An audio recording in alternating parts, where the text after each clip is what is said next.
membantu saya untuk menyelesaikan aksi nyata saya modul 1.4 tentang budaya positif. Sebelum kita masuk ke materi, di sini saya memberikan kesempatan kepada Wakakur sebagai perwakilan kepala sekolah untuk menyampaikan kata sambutannya kepada Ibu Wakakur. Terima kasih, Tobi. Assalamualaikum warahmatullahi wabarakatuh. Waalaikumsalam warahmatullahi wabarakatuh. Segala puji bagi Allah yang telah memberikan nikmat dan kesehatan sehingga kita dapat berkumpul bersama pada kesempatan kali ini. Dan tak lupa salawat dan salam kita aturkan untuk baginda Nabi Muhammad SAW, di mana beliau mengantarkan manusia dari alam kebodohan ke alam hikmah dengan rahmat. Ya, saya hormati Bapak Ibu yang telah membuka waktunya untuk berhadir dalam kegiatan blok karya aksi nyata COVID. Nah, pada kesempatan kali ini saya selaku wakil mengucapkan selamat kepada Kopi yang sudah lulus ya JGP, dan juga saya terima kasih kepada rekan yang telah membantu mensukseskan kegiatan ini. Demikian sambutan singkat ini saya tutup. Wabillahi taufiq wal hidayah. Assalamualaikum warahmatullahi wabarakatuh. Waalaikumsalam warahmatullahi wabarakatuh. Terima kasih kepada Ibu Wakakurikulum telah menyampaikan kata sambutannya. Selanjutnya langsung saja kita ke materi kita, yaitu tentang diseminasi modul 1.4 budaya positif. Nah, ini adalah aksi nyata yang sudah kita laksanakan dan nilai-nilai kebajikan yang sudah berjalan di sekolah kita, yaitu ada pemilihan ketua OSIS, kemudian membaca yasin setiap hari Jumat, kemudian lagi ada mengumpulkan sumbangan, kemudian ada lagi perayaan hari Kartini. Kemudian konsep inti yang akan kita bahas di sini adalah perubahan paradigma belajar, disiplin belajar, nilai-nilai kebajikan, kebutuhan dasar manusia, motivasi perilaku manusia, posisi kontrol, keyakinan kelas, dan segitiga restitusi. Di sini kita pertama sekali belajar tentang pembelajaran dengan paradigma baru.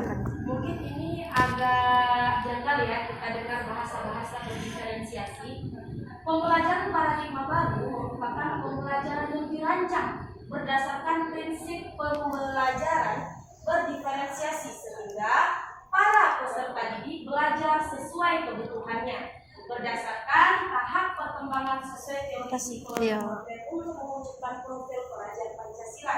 Nah, di sini sudah tercantum profil pelajar Pancasila yang akan kita capai, yaitu yang pertama siswa kita harus mandiri, beriman bertakwa kepada Tuhan Yang Maha Esa, berakhlak mulia, berkebinekaan global, bergotong royong, kreatif, dan menalar kritis. Di mana program P5 ini sudah kita laksanakan di kelas 1 sudah dengan proses belajar merdeka. Kemudian miskonsepsi tentang teori kontrol, ilustrasi guru mengontrol murid, ilustrasi bahwa semua penguatan positif efektif dan manfaat, ilustrasi bahwa kritik dan membuat rasa bersalah mampu menguatkan karakter, ilustrasi bahwa orang dewasa berhak memaksa. Disiplin positif. Apa sih itu disiplin positif? Nah, ini dia. Disiplin berasal dari bahasa Latin disiplin, yang berarti latihan atau pendidikan kesopanan dan kerohanian serta pengembangan tabiat. Disiplin muncul sebagai usaha untuk memperbaiki perilaku individu sehingga taat ajas dan selalu patuh pada aturan atau norma yang berlaku. Disiplin positif adalah pendekatan dalam mengelola perilaku individu, terutama anak-anak, dengan mengedepankan pemahaman, empati, dan komunikasi yang baik.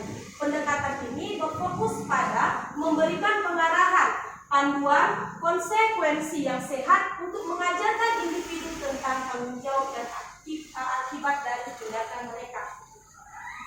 Sebagai pendidik, tujuan kita adalah menciptakan peserta didik yang memiliki disiplin diri, sehingga mereka berperilaku mengacu kepada nilai-nilai kebajikan universal dan memiliki motivasi intrinsik. Intrinsik ini berarti dari dalam ya, dalam perubahan perilaku ke arah yang lebih baik.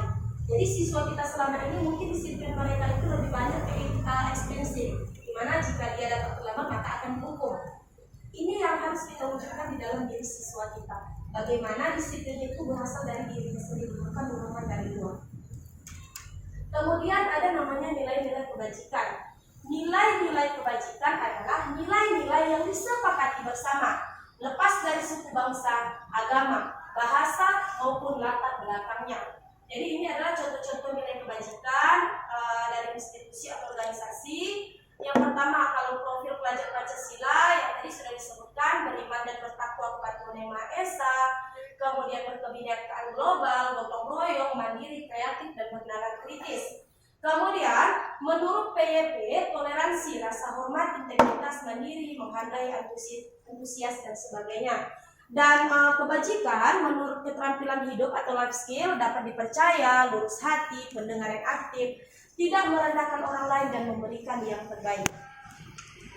Kemudian ini kita masuk ke kebutuhan dasar manusia. Karena kita berbicara masalah disiplin, maka kita masuk ke dalam kebutuhan dasar manusia. Kebutuhan dasar manusia adalah segala sesuatu yang kita lakukan untuk mendapatkan apa yang kita inginkan. Seluruh tindakan yang kita lakukan memiliki tujuan tertentu, dan semua usaha terbaik yang kita lakukan adalah dalam rangka agar kebutuhan dasar kita terpenuhi dengan baik. Ini adalah 5 kebutuhan dasar manusia, yang dimana semua kita manusia memiliki ini. Yang pertama, kebutuhan dasar kita itu ada kebutuhan bertahan hidup, baik itu makannya, pakaiannya, tempat tinggalnya, keamanan dan kesehatannya. Kemudian ada kebutuhan kita untuk kasih sayang dan rasa diterima. Rasa diterima di sini seperti apa? Diperdulikan, kemudian berbagi, kerjasama, menjadi bagian dari kelompok. Ini adalah yang dirasakan juga kepada siswa-siswa kita. Kemudian ada lagi namanya penguasaan. Ada namanya harga diri, keinginan untuk dianggap, memimpin, berprestasi, diakui, didengar. Itu biasanya kepada siswa kita yang jadi ketua-ketua geng ini. Ya, yang jadi ketua-ketua geng, dia kebutuhan dasarnya yang ingin dia penuhi adalah kebutuhan dasarnya tentang penguasaan. Kemudian ada lagi kebebasan. Kebebasan di sini ada mandiri, memiliki pilihan, mencoba hal baru, mampu mengendalikan arah dirinya. Kemudian ada namanya lagi kesenangan, ada yang bermain, ada yang humor, ada antusiasme dan tertawa. Ini adalah 5 kebutuhan dasar manusia yang dimana kita semua punya. Ya, yang semuanya kita butuhkan, kita semua punya ini. Kemudian sebutkan kebutuhan apa yang sedang berusaha dipenuhi oleh Dimas. Jadi ini ada soal yang kita pecahkan bersama. Tahun ini, Angga maksudnya bukan Dimas ya. Tahun ini Angga genap berusia 17 tahun. Ia senang sekali ketika ayahnya mulai mengajarkan cara menyetir mobil. Setiap akhir pekan ia berlatih menyetir. Ia terlihat senang sekali berlatih, sampai akhirnya ia bisa menyetir mobil dengan baik dan lancar. Ketika ibunya bertanya pada Angga, apa yang membuat dia ingin bisa menyetir mobil?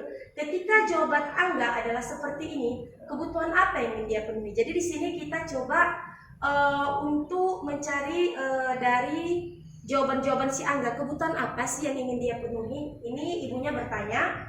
Ketika ibunya bertanya pada Angga, apa yang membuat dia ingin menyetir? Jawaban Angga seperti ini, kebutuhan apa yang ingin dia penuhi?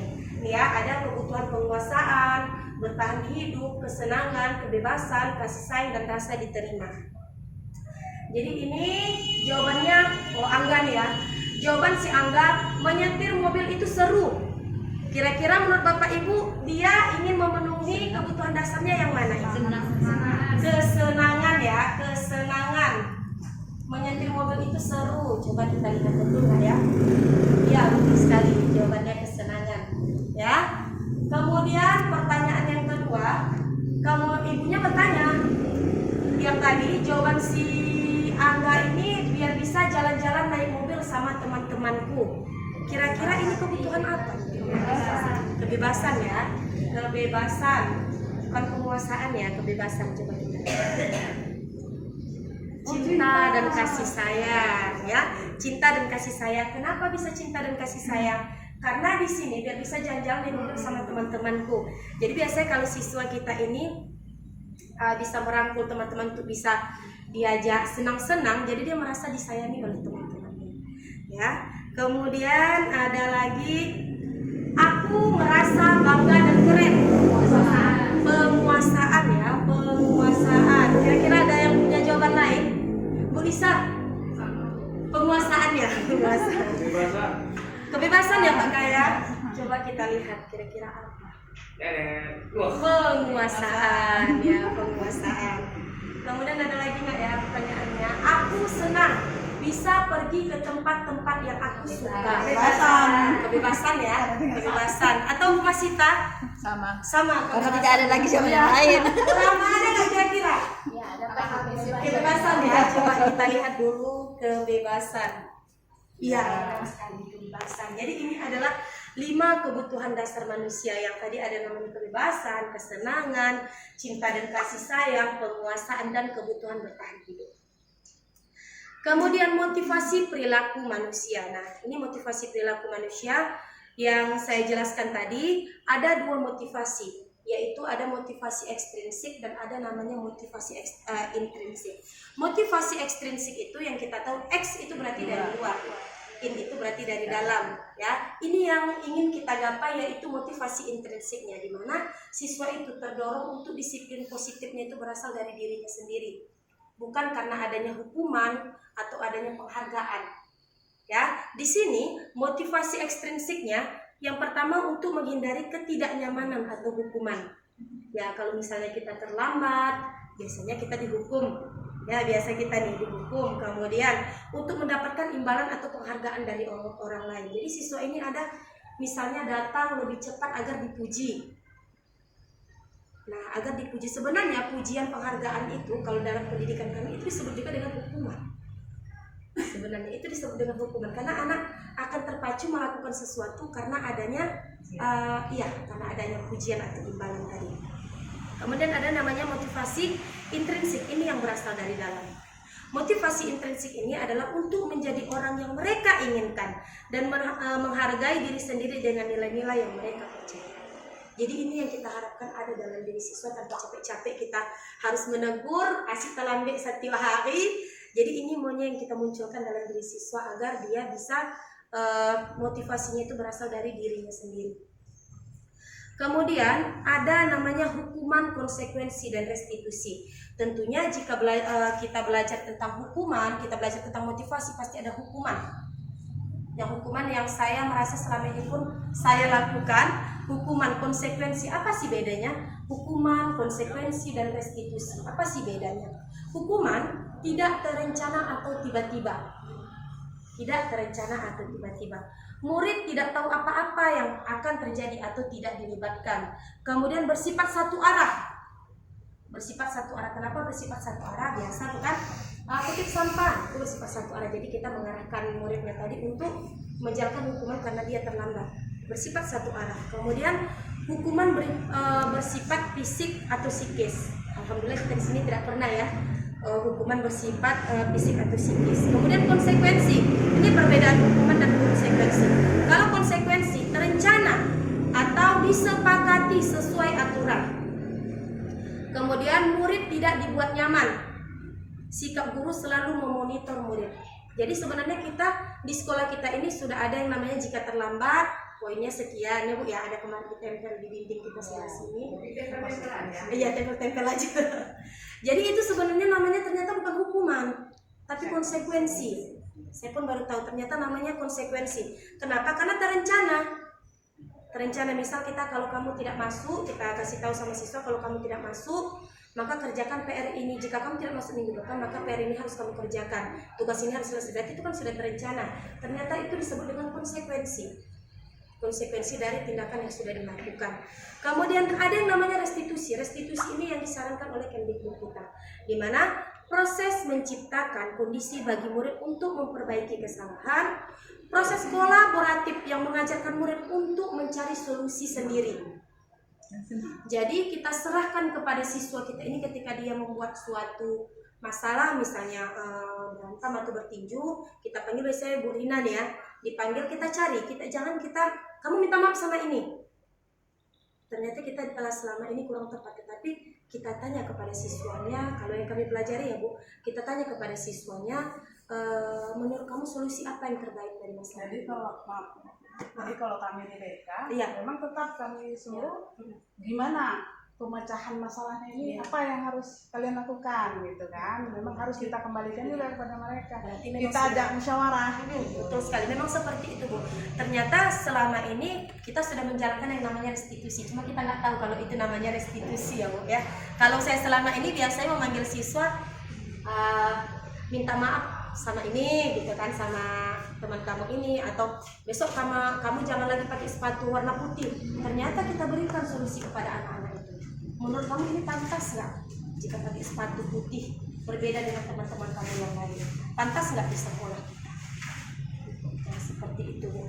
Kemudian selanjutnya posisi kontrol guru. Nah ini kita ada yang namanya 5 posisi kontrol guru. Kemarin saya ada diskusi sedikit dengan Bu Lisa ya, Bu Lisa, masalah posisi kontrol. Sama Bu Lisa kemarin ada diskusi sedikit. 5 posisi kontrol guru. Yang pertama ada yang namanya kontrol penghukum, tidak disebut dengan nama kontrol penghukum. Ada yang disebut dengan pemantau, ada yang disebut dengan pembuat merasa bersalah, manajer dan teman. Nah, jadi yang disarankan itu adalah di manajer dan pemantau. Kenapa? Nah ini kita lihat. Ada di sama-sama. Contoh penerapan 5 posisi kontrol guru. Kasus siswa tidak memakai atribut lengkap saat upacara bendera. Ini biasa kita ya. Yang pertama, penghukum. Ya, posisi kontrol sebagai penghukum. Hormat kepada bendera selama 1 jam. Ini mungkin sekarang kita udah nggak melaksanakan ini lagi ya Bu. Cuma mungkin dengan yang lain nih, mungkin hukumannya yang lain. Entah ngutip sampah, entah bersihkan WC dan sebagainya. Ini sebagai contoh aja. Kemudian pembuat merasa bersalah. Ini pembuat merasa bersalah, kita berbicara kepada anak ini, membuat anak ini seperti merasa bersalah kepada dirinya sendiri. Yaitu seperti ini contohnya, berapa kali Bapak Ibu harus memberitahu kamu selalu saja mengecewakan Bapak Ibu. Kalau ibunya yang ngomong ya ibu, kalau bapak yang ngomong bapak gitu kan. Jadi kata-kata kecewa di sini membuat anak ini merasa bersalah kepada dirinya sendiri. Oh iya, saya sudah mengecewakan ibu ini. Nah, kemudian ada lagi posisi sebagai teman. Tapi kalau sebagai teman ini efek negatifnya ada. Seringkali kita kurang dihargai oleh siswa. Ya, di sini ayo dong ikuti peraturan sekolah. Tolong bantu Bapak ya sekali ini. Ya sudah, tidak apa-apa, lain hari jangan membuat seperti ini lagi ya. Nah, bantu Bu. Ini cenderung kita anak-anak kurang menghormati kita, kurang menghargai Jawabannya pasti itu lah, aman itu Bu. Iya, jadi lagi. minggu depan dibuat lagi seperti itu. Ada sama ibu itu gitu kan. Nah, kemudian ada namanya lagi posisi pemantau dan manajer. Pemantau, kamu sudah melanggar peraturan sekolah. Kamu tahu konsekuensinya. Setelah upacara, kamu beli atributnya ke koperasi dan jangan diulangi lagi. Ini posisi sebagai pemantau, di mana mungkin siswa ini sudah berapa kali melanggar peraturan. Kemudian ini yang posisi sebagai manajer yang disarankan, yaitu apakah kamu tahu kesalahanmu? Kira-kira bagaimana kamu memperbaiki kesalahan itu? Ini yang tadi. Jadi siswa ini mencari solusi terhadap dirinya sendiri. Kita berikan kepada dia sudah berbuat masalah, kita tanya, apakah kamu tahu kesalahanmu? Pasti dia jawab nanti tahu. Apa? Mungkin tidak memakai atribut lengkap. Kemudian kira-kira bagaimana kamu memperbaiki kesalahanmu? Nah, nanti siswa ini yang mencari solusi untuk dirinya sendiri. Ketika dia mencari solusi untuk dirinya sendiri, mudah-mudahan dia bertanggung jawab atas solusi dia sendiri. Karena dia sendiri yang mencari solusi. Kemudian posisi kontrol apakah aku? Nah, ini kita selesaikan lagi nih sama-sama. Posisi kontrol apakah aku? Saya kecewa sekali dengan kamu. Kira-kira ini posisi kontrol apa tadi Bapak Ibu? Coba buka balik Bu. Nggak bisa. Nggak bisa. Nggak bisa. Membuat merasa bersalah ya. Ada lagi yang lain? Wah, ingat jadi. Boleh lah. Sama pembuat merasa bersalah, kita lihat ya sama-sama. Iya, pembuat merasa bersalah. Karena ada kata-kata kecewa dari sini ya. Betul. Kemudian, nih posisi kontrol apakah aku? Kamu tidak pernah benar melakukannya. Kira-kira ini apa? Sama ya. Kira-kira apa ini?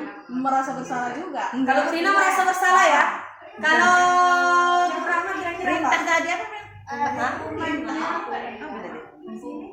Penghukum. Kalau Bu Risa apa? Hukum. Ini posisi kontrol ini. Posisi kontrol tadi. Penghukum ya. Kalau Ramsi ada kira-kira? Penghukum ya. Eti, Bu Eti. Kira-kira apa nih Bu Eti? Mahayal dia Bu. Mahayal dia Bu. Mahayal Bu Eti. Penghukum ya. Aku masih tadi apa? Penghukum. Karena dia menganggap siap salah. Hah? Manajer ya, orang manajer. Jadi ada yang memilih penghukum, ada yang memilih manajer, ada lagi Ada satu lagi tadi apa? membuat merasa bersalah. Membuat merasa bersalah. Warna-warni sih. Mana tahu ada lagi yang Ya, oke, kita lihat ya apa jawabannya kira-kira.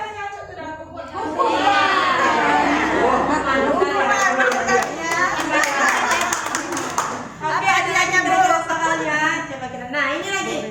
Posisi kontrol apakah aku? Teman manajer. Apa rencana kamu untuk menyelesaikan masalah ini? Manajer. Manajer ya. Kalau masih tadi teman, teman. Kemudian kira-kira apa dia tuh? Manajer. Saya tahu. Iya. Oke, kira-kira apa ya? Jawab pakaian aja Pak. Saya manajer, Bu. Manajer, mana komputernya di sini? Kemana Bu? Oke, coba kita lihat dulu. Iya, manajer, betul sekali. Manajer. Salah saya Bu. Iya, apa? Oke, next. Ya lagi. Ayolah lakukan apa kira-kira teman ya? Teman. Sepakat kita teman? Sepakat. Coba kita lihat. Iya, benar sekali teman ya. Ini lagi. Kamu tidak pernah mendapatkan nilai jika tidak mengerjakan tugas. Apa nih kira-kira? Ayo kira-kira teman kami Atau merasa bersalah. Bukan apa? Dia ada posisi kontrol sebagai penghukum, manajer, pemantau, pembuat merasa Saya bersalah. pemantau. Eti kira-kira apa Eti? Ini pemantau juga. Dia pemantau. Dia penghantam ini. Kira-kira masih apa? Mantu aja lah Bu. Pemantau ya, pemantau Risma. Pemantau. Oke, coba kita lihat. Kamu tidak pernah mendapat nilai jika tidak mengerjakan tugas ya. Pemantau ya, benar sekali pemantau. Keyakinan kelas. Nah, keyakinan kelas ini. Keyakinan kelas. Kenapa bukan peraturan kelas?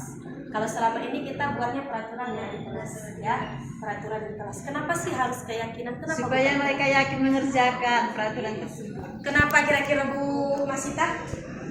Karena tadi di judulnya aja keyakinan. Iya, Mereka keyakinan. yakin melaksanakan satu tugas. Kalau hukuman, kalau peraturan itu biasanya dibuat untuk dilanggar kan? Iya. Begitu. Tapi kalau keyakinan dia merasa yakin. Iya, betul. Kalau tadi terlambat misalnya, yakin Coba untuk ya, hadir. betul. Kalau misalnya Ramsi, Ramsi Ini langsung lah Bu. Kalau keyakinan itu dalam hati dia kerjakan. Kalau misalnya peraturan itu ya peraturan yang di sekolah yang harus ditaati. peraturan di sekolah yang harus ditaati, betul. Kalau Bu Rahma kira-kira apa? Saya pengen tahu nih pendapatnya. Kenapa sih harus keyakinan? Kenapa? Ini malah sekali begitu. Bukan di mana? Bukan, karena ini hitam. Jadi Ferdi kira-kira kenapa Ferdi? Kenapa harus keyakinan? Kenapa bukan peraturan? Kamera. Oke, kamera. Datang dari diri sendiri. Ya. Dia sendiri gitu. Kemudian kira-kira kenapa ya kemudian? Kenapa harus keyakinan? Kenapa bukan peraturan? baik Pak. Kan ini kan? Iya, Kenapa kira-kira? Kenapa lah ya? Kenapa ya? Kenapa harus keyakinan? Ya kalau tidak yakin bagaimana mau menjalankan? Iya, betul sekali ya. Diri sendiri aja nggak yakin gimana mau menjalankan? Betul sekali. Adem banget jawabannya ya Allah. Sekali ya, boleh lah kira-kira kenapa kira-kira harus keyakinan bukan Ya, peraturan? untuk menimbulkan keyakinan yang positif di dalam hatinya supaya bisa ada kesadaran untuk melaksanakan apa yang diterapkan di dalam kelasnya. Benar sekali. Benar juga ya. Alhamdulillah ya. Kenapa keyakinan kelas? Mengapa bukan peraturan kelas?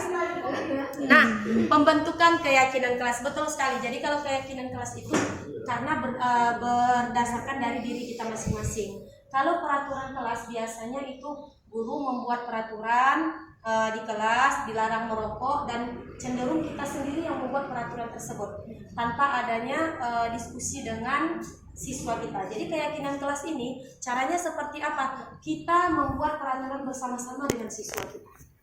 Ya, jadi peraturan yang kita buat ini tidak bersifat negatif tapi bersifat positif.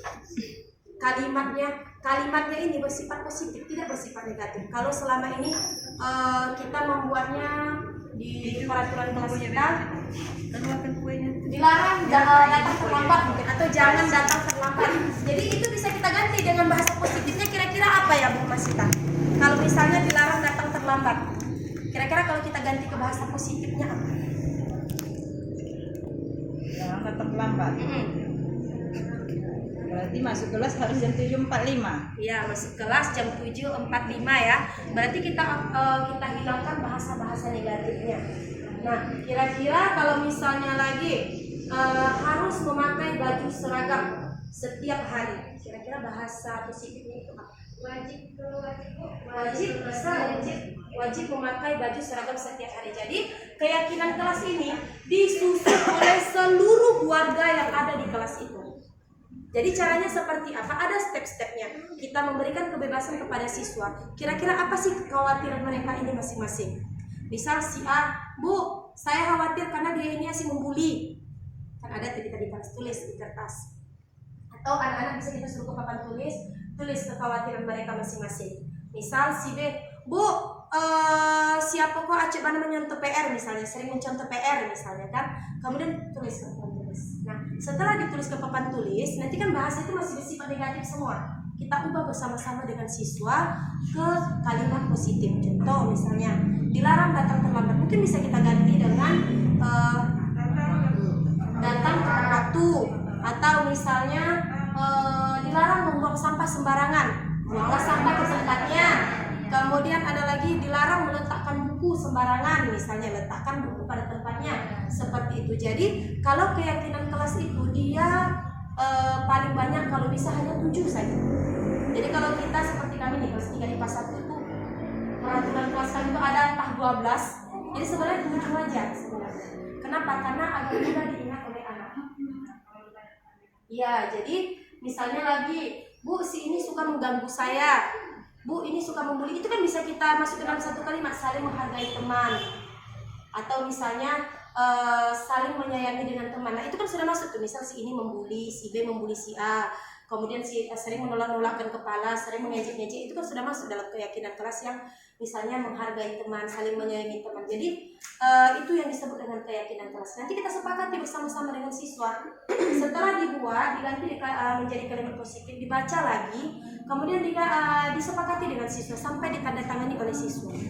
Jadi itu yang disebut dengan keyakinan kelas. Di sini pembentukan keyakinan kelas bersifat abstrak, kemudian berupa pernyataan universal, jadi umum, tidak khusus. Ya, tidak khusus. Kemudian lagi dibuat dalam pernyataan positif. Lalu sedikit saja agar mudah diingat sesuai dengan kondisi kelas dan sekolah sehingga mudah diterapkan. Kemudian yang terakhir dilibatkan saat membuat keyakinan kelas semua warga kelas atau sekolah. Kalau kita membuatnya keyakinan sekolah, seluruh warga sekolah berarti. Kalau kita membuatnya keyakinan kelas, berarti seluruh warga kelas harus dilibatkan. Jangan bersifat satu arah seperti kita buat ya, peraturan dilarang merokok. Misalnya dilarang datang terlambat, dilarang mengeluarkan baju. Jadi itu bersifat satu arah. Kalau keyakinan kelas ini dibuat bersama-sama dengan siswa. Ya ini biasanya wali kelas nih. Kemudian selanjutnya segi 3 restitusi. Segi 3 restitusi ini sangat awam sekali, jarang sekali kita dengar. Segi 3 restitusi adalah suatu proses dialog yang dijalankan oleh guru agar dapat menghasilkan murid yang mandiri dan bertanggung jawab. Segi 3 restitusi ini ada 3 tahapannya. Yang pertama, tahapannya menstabilkan identitas.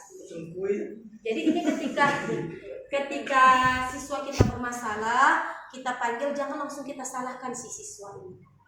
Kita panggil dulu, kita tanya dulu, tetapi harus siap dulu keyakinan kelas kita. Ya, apa sih yang kita lakukan ini? Menstabilkan identitas yang pertama.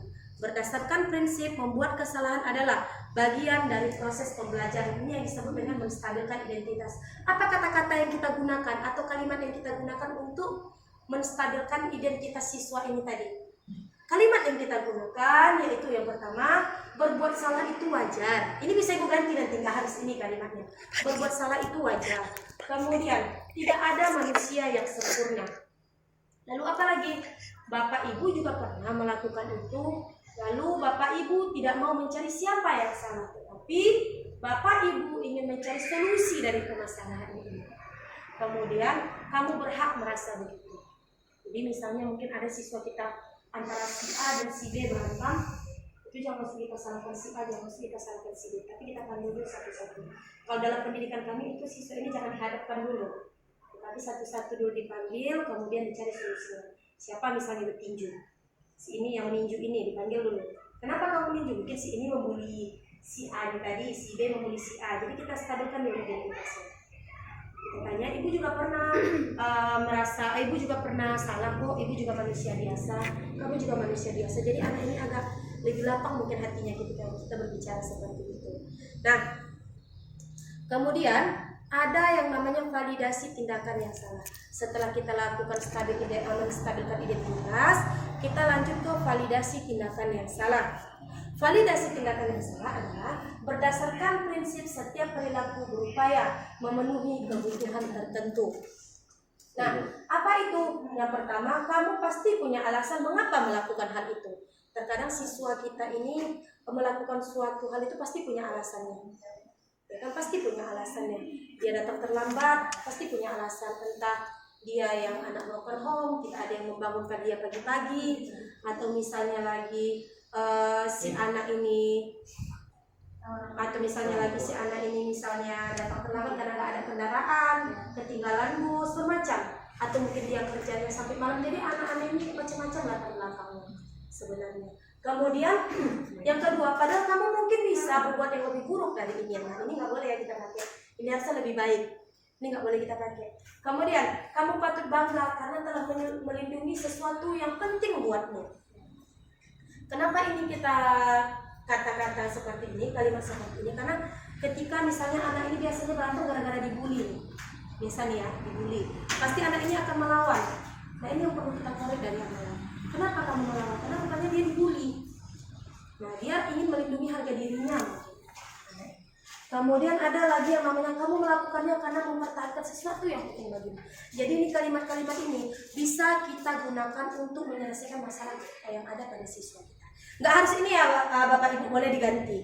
Kemudian ada yang namanya menanyakan keyakinan. Nah, menanyakan keyakinan bisa kita lakukan ketika keyakinan kita sudah selesai.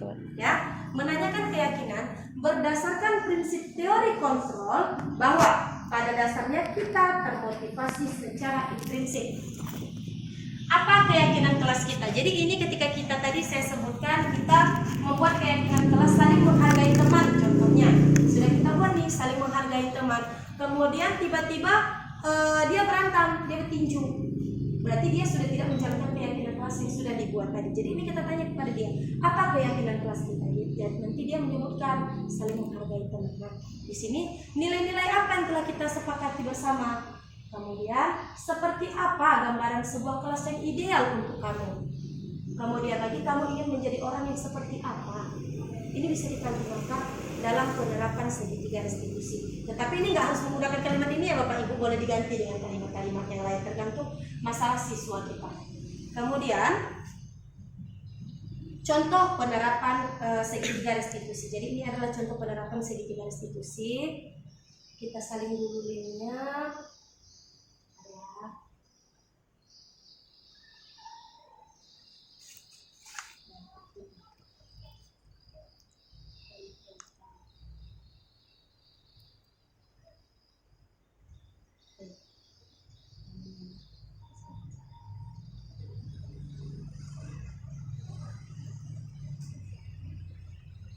Ini kita saksikan bersama-sama contoh penerapan segitiga restitusinya.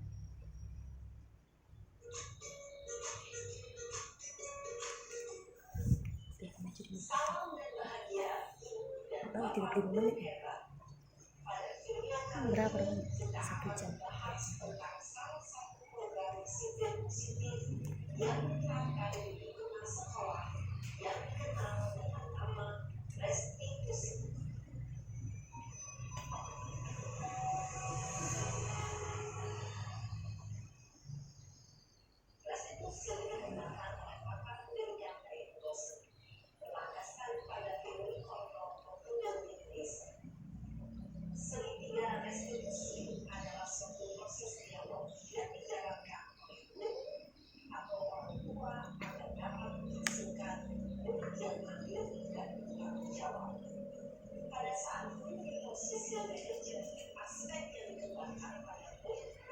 Nampak nih sekali.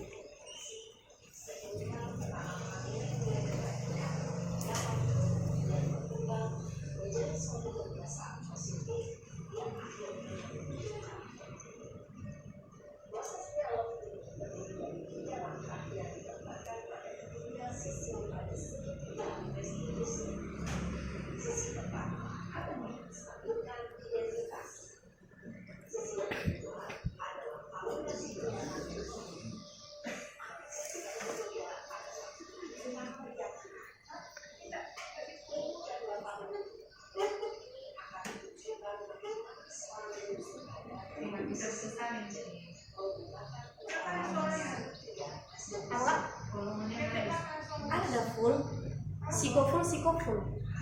Itu lah 100. Ada full mana?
Lagi aku ya siswa.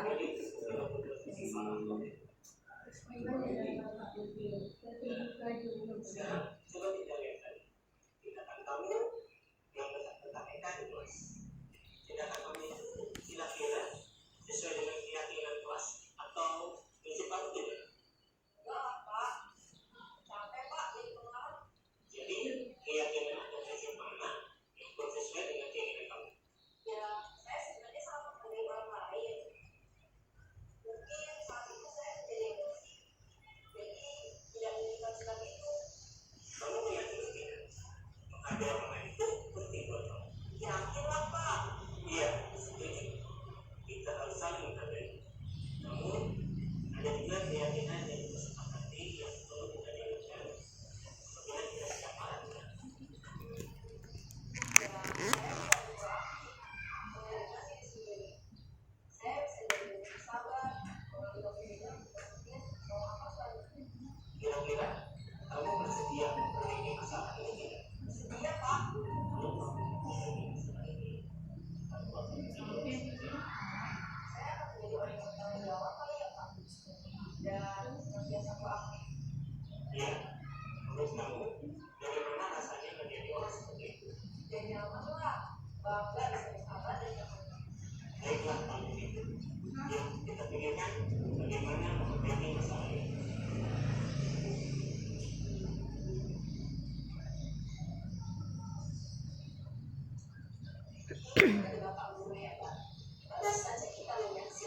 Identitas murid dari identitas gagal ke identitas sukses.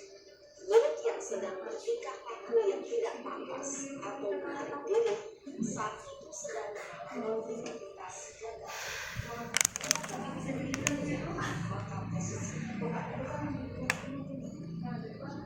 Jangan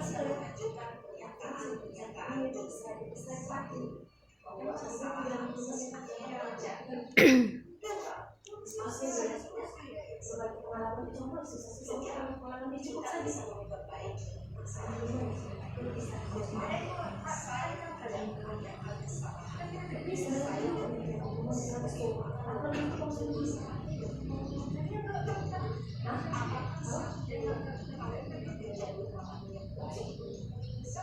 Kalau sudah sekalian itu melakukan penyamaran,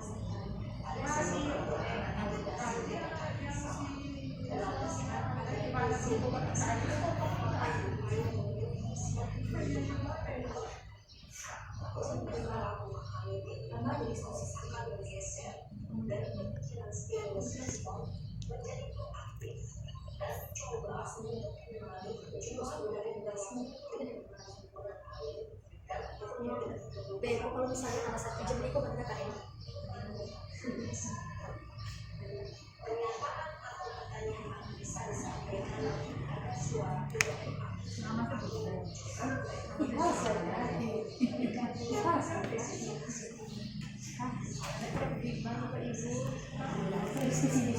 Hadi ada kurban kau.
menciptakan diharapkan menjadi kuat secara pribadi dapat mengungkapkan masa hidup agar dapat menyelesaikan permasalahan di sini. Semakin percaya diri, mandiri, dan bertindak. Salam dan bahagia untuk Bapak Ibu hebat.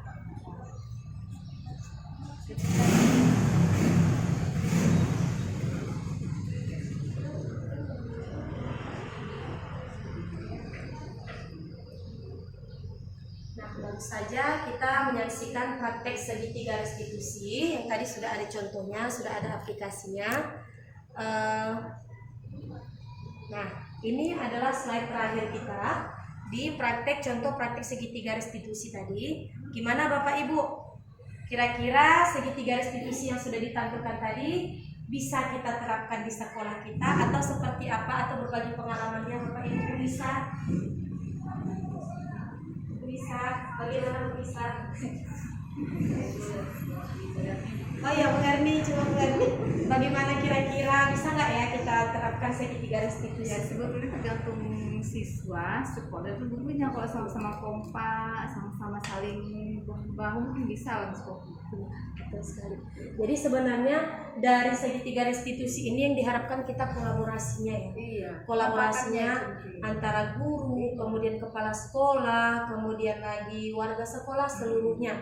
Kita membuat keyakinan kelas ini menjadi acuan kita dalam penyelesaian masalah. Ya Bu ya. Bu Rahma kira-kira berbagi pengalaman Bu Rahma. Gimana Bu Rahma menyelesaikan menggunakan segitiga restitusi, nanti setelah itu kepada Pak Kaya, Kebetulan Pak Kaya guru BK ini, Bu Eti nggak nampak ya Bu Eti karena di ujung. Bagaimana Bu Rahma kira-kira menurut Bu Rahma? Kira-kira menurut Bu Rahma bagaimana? Ya, kalau menurut saya ya kalau sesuai ya dengan adanya kemauan, keyakinan antar warga sekolah, insya Allah bisa berjalan dengan baik. Jadi harus ada kesepakatan kita ya, kesepakatan kita bersama ya. Kalau misalnya kita menggunakan dengan peraturan tadi, kalau dari penjelasan yang ada di Iskopi mereka tadi, lebih bagus menggunakan dengan istilah keyakinan. Kalau peraturan itu, kalau kita lihat mengikat, mengikat hanya setuju satu pihak.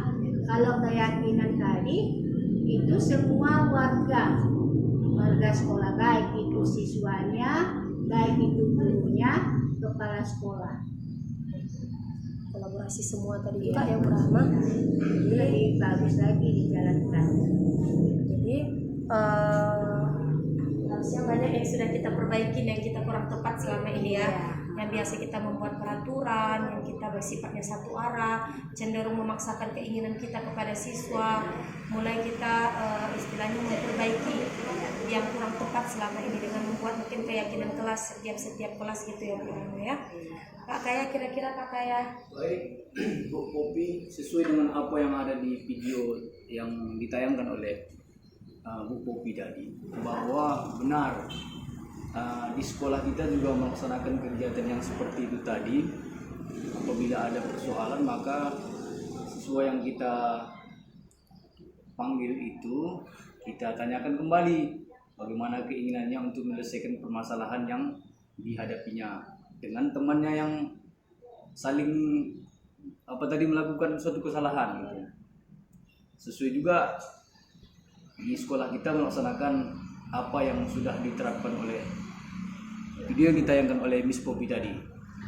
Ya. Kemudian Pak Kaya selaku BK mungkin sudah menjalankan yang namanya segitiga restitusi itu ya selama ini. Cuma hanya tidak tahu aja itu namanya segitiga restitusi dan belum dijalankan sesuai dengan langkah-langkah yang sudah diberikan tadi. Betul. Bapak Ibu kira-kira ada yang mau ditanyakan?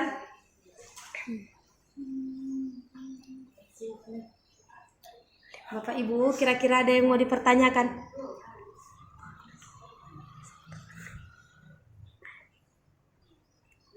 Bu Lisa, tanya dong Bu Lisa. Bagaimana untuk menghadapi anak yang sering cabut? Iya. Kira-kira solusinya seperti apa? Iya, ya menghadapi anak yang sering cabut nih ya Bu Lisa. Kebetulan mungkin anak saya ya Bu Lisa. Anak saya mungkin ya Bu Lisa ya. Iya, yang masalahnya belum selesai ya Bu. Kira-kira ada nggak langkah-langkah untuk meminimalisir? Mungkin sama ini langkah yang kita ambil berarti masih ada kekurangan sehingga cuma frekuensi anak cabut masih tetap terjadi penurunan. Mungkin adakah saran apa yang bisa kita lakukan untuk mengatasi keinginan anak? Jadi untuk masalah anak cabut ini tadi ya, anak cabut ini mungkin bisa kita terapkan dengan segitiga restitusi tadi. Segitiga restitusi tadi yang sudah diberikan contohnya, kita panggil siswanya, tetapi harus ada keyakinan kelas dulu. Keyakinan kelas yang kita buat, kemudian nanti juga di sini kelas saya akan mengganti kesepakatan kelas itu menjadi keyakinan kelas itu bisa, karena kami masih kesepakatan kelas. Karena berhubung banjir belum ada perubahan lagi. Jadi nanti siswa itu bisa kita panggil Bu. Kita panggil apa sih masalah dia cabut ini. Kalau yang pengalaman saya ya Pak Kaya ya, saya panggil siswa ini ya karena tidurnya malam, terlalu malam. Kemudian sehingga ada yang datang jam 9 ya Bu ya. Kemudian masuk lagi mungkin ada pelajaran mereka yang kurang berminat dalam materi itu. Misalnya materi bahasa Inggris, saya udah banyak kali tuh Bu, kalau materi bahasa Inggris banyak sekali siswa yang kurang minat dalam materi bahasa Inggris. Makanya diterapkanlah nanti yang namanya pembelajaran berdiferensiasi. Nah, pembelajaran berdiferensiasi itu kita tidak menyamaratakan murid. Kita memberikan soal tidak menyamaratakan murid. Sehingga murid yang cenderung malas mungkin atau kurang berminat mungkin dalam dalam mata pelajaran kita agak tergugah sedikit untuk masuk dalam pelajaran kita. Pembelajaran diferensiasi itu di modul selanjutnya bukan pelajaran, tapi saya sudah menangkap sedikit. Pembelajaran berdiferensiasi itu sendiri Bu, contohnya kita ada soal, misal membuat karya, nanti siswa kita kan ada dia yang pandai kerajinan tangan, ada siswa kita ini yang kurang, dia mungkin dalam kerajinan tangan, maunya dia cuma mencatat aja. Ada siswa kita ini yang speech-nya itu atau tampil presentasi di depan itu dia sangat mumpuni. Ada yang seperti itu. Jadi siswa itu kita kelompok-kelompokkan. Yang pertama, siswa misalnya yang pandai karya tadi kita buat dalam kelompok A, siswa yang bisa presentasi tadi kita buat dalam kelompok B, siswa yang cuma mau menulis atau malasnya tadi kita buat dalam kelompok C. Tetapi dengan materi yang sama kita berikan misalnya soal yang untuk kelompok A, kalian membuat karya misalnya membuat kerajinan tangan dari tikar misalnya, buat kerajinan tangan dari tikar ya untuk kelompok A karena mereka memang ahli dalam kerajinan tangan atau memang suka, memang berminat. Kemudian kelompok B nanti kita suruh mereka untuk mempresentasikan kerajinan tangan dari kelompok A ini. Nah kelompok C tadi yang cuma mau menulis-nulis ini tadi yang nggak mau ngapa-ngapain, ini ada nih pasti siswa kita kan, yang nggak mau ngapa-ngapain ini tadi, udah kita suruh aja menulis uraian-uraiannya seperti itu. Jadi untuk siswa mungkin yang cenderung lebih banyak cabut tadi, walaupun mungkin masalahnya bukan itu aja ya Bu ya, pasti banyak entah pun faktor kebebasan nih tadi yang sudah kita bahas tadi ya Bu, dimana kebutuhan 5 kebutuhan dasar manusia tadi ada yang pengen bebas, nggak mau dia dikumpung dalam kelas, sukanya mungkin di kantin gitu Bu. Jadi itu yang perlu kita dalami dulu siswa. Dengan cara apa? Dengan cara diagnostik awal. Diagnostik awal itu seperti apa? Biasanya itu harus kita laksanakan di awal semester.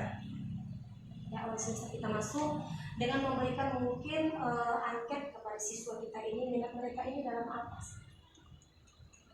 Jadi setelah itu mungkin baru bisa kita kumpulkan siswanya, kita bagi dalam kelompok. Jadi untuk profil pelajar Pancasila ini sebenarnya lebih banyak siswa yang berkelompok, kerja kelompok, saling tukar pikiran, dengan dibantu dengan pembelajaran berdiferensiasi tadi.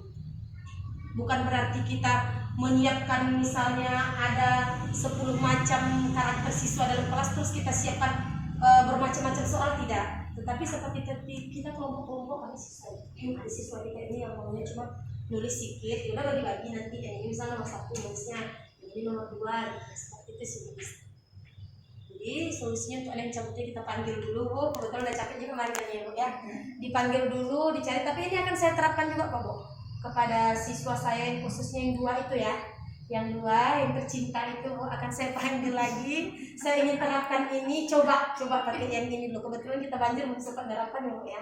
Nanti saya panggil mau saya terapkan seperti ini. Apakah bisa berubah siswa ini atau tidak? Kalau ada juga dipanggil juga berubah, itu gimana tindakannya Bu? Nah, itu nanti didiskusikan. Kelas saya itu banyak. Oh, kelas itu banyak juga, Bu. Ibu mulai kelas berapa, Bu? 1-5. Udah gimana, Bu? Kira-kira? Iya, jadi Solusi, Bu. udah saya panggil, saya ada pendekatan gitu kan. Terakhir panggil orang tua, panggil ke DP. Kalau juga ada perubahan, tetap juga ada yang mau sekolah. Jadi gimana solusinya di sekolah? Apa kita langsung keluarkan atau gimana? Nah, jadi kalau di pendidikan kami itu kan, Bu, kalau masalah siswa dikeluarkan, nah ini ya kami udah bahas juga nih masalah siswa dikeluarkan, masalah siswa tidak naik kelas, itu ada kami bahas ya, masalah yang ini tadi. Kalau di pendidikan kami dibahas, kita ini bukan malaikat, kita sudah berusaha, tapi jika siswa ini sudah tidak berubah, tidak mau berubah, ya sudah, tidak bisa kita paksa. Tidak bisa kita paksa. Jadi kesimpulannya apa? Ya kalau misalnya memang sudah dilakukan berbagai usaha, ya serahkan kepada sekolah. Apakah siswanya dikeluarkan, apakah siswanya dipindahkan, atau seperti apa. Tapi dengan usaha-usaha kita ya tentu kita harus usaha. Nggak bisa tiba-tiba yang dia udah terus 3 kali. Iya betul, ada prosesnya sampai kita memang udah kehabisan cara ini ya. Udah kehabisan cara bagaimana nih siswa ini bisa berubah. Habis cara udah nggak ada lagi, ya udah mau nggak mau, karena memang dijelaskan kita ini bukan malaikat, Bu. Kita ini bukan malaikat, ya mau gimana pun kita Apalagi tetap sekarang usaha. nggak ada perlindungan HAM untuk guru. Iya betul sekali. Makanya guru tuh kurang leluasa gitu. Yang penting jangan merugikan siswa, itu saja. Misal kalau kita mungkin pindahkan dia dari sini, mungkin dia ke sekolah lain akan lebih baik lagi. Atau mungkin orang tuanya memindahkan ke pesantren atau kemana, mungkin bisa lebih baik lagi. Cuma jangan pernah merugikan siswa. Dan juga kita tidak bisa jika kita sudah kehabisan cara, kita paksa lagi yang tidak bisa lagi. Kita juga ada batas-batasnya ya Bu ya. Itu juga sudah kami bahas dengan siswa yang sudah luar biasa sekali. Ya sudah, itu sih. Bagaimana Bapak Ibu, ada yang mau ditanyakan? Bu Lela Satriani. Bu Lela kira-kira bisa berbagi pengalaman Bu Lela terkait penerapan ini tadi? Sudah. Ayo Bu Lela.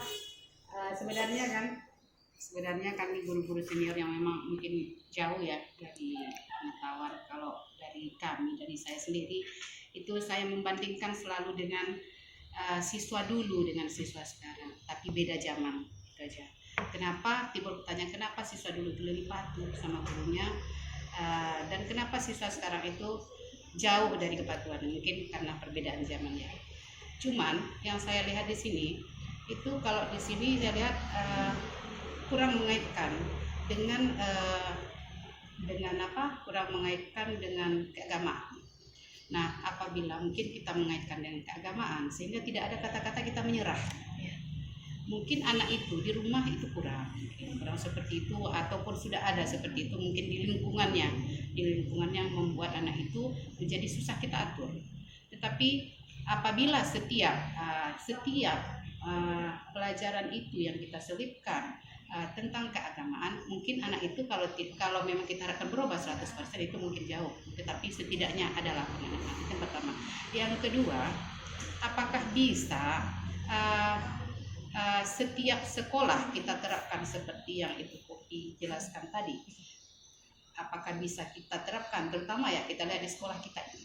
Di sekolah kita ini kalau kita lihat memang jauh dari apa yang seperti diharapkan, seperti yang Ibu Popi jelaskan tadi. Apakah bisa itu kita terapkan di sekolah kita, atau hanya sekolah-sekolah yang muridnya itu mempunyai rasa tanggung jawab besar?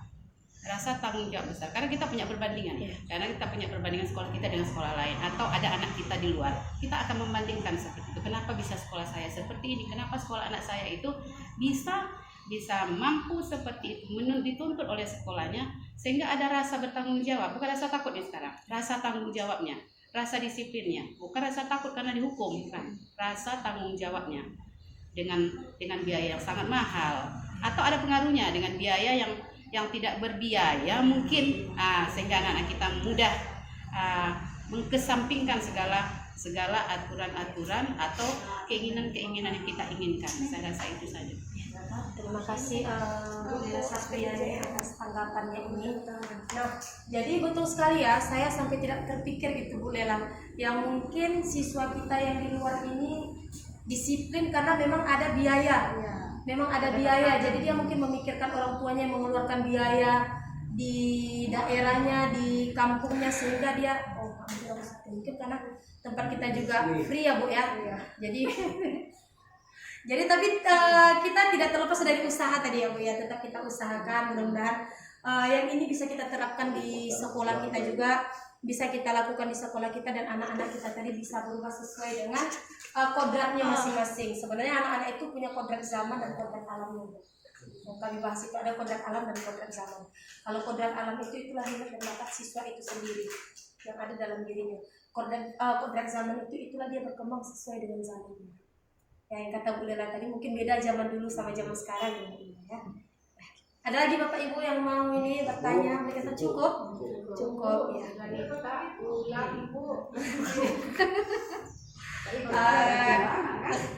Ya betul. Ya. Bapak Ibu terima kasih banyak sudah mau membantu saya dalam diseminasi aksi nyata saya untuk modul 1.4 ini. Sudah meluangkan waktunya begitu banyak dan saya sangat berterima kasih kepada Bapak Ibu semua. Sebelum kita tutup, Pak Kaya tolong bantu doanya Pak Kaya. Kami juga berterima kasih Bu Popi. Iya, terima kasih banyak Bu. Banyak sedikit sudah menanyakan. Kami memang tidak tahu sama sekali. Baik, marilah sama-sama kita mengadakan tangan kita seraya berdoa kepada Allah agar kegiatan ini berkahi Allah Subhanahu wa taala. Amin. Bismillahirrahmanirrahim. Alhamdulillahirabbil alamin hamdan yuwafi ni'amahu wa yukafi mazidah. Ya Rabbana lakal hamdu kama yanbaghi li jalali wajhikal karim wa 'azimi sultanik. Amin. Allahumma ja'alna ya Allah hadza jam'an marhuma wa tafarraqna ya Allah min ba'dihi tafarraqan ma'suma. Allahumma ighfir lana dhunubana wa li walidina warhamhum kama rabbawna shighara wa li jami'il muslimina wal muslimat wal mu'minina wal mu'minati bi rahmatika ya arhamar rahimin. Allahumma ja'alna ya Allah min at-tawwabin wa ja'alna min al-mutatahhirin wa ja'alna min 'ibadika as-salihin az-zakirin ya Allah ya rabbal alamin. Rabbana zalamna anfusana wa illam taghfir lana wa tarhamna lanakunanna minal khasirin. Rabbana atina fid dunya hasanah wa fil akhirati hasanah wa qina adzabannar. Walhamdulillahi rabbil alamin. Alhamdulillah. Ya Bapak Ibu, terima kasih untuk kesediaan waktunya hari ini. Saya tutup wabillahi taufiq wal hidayah. Assalamualaikum warahmatullahi wabarakatuh.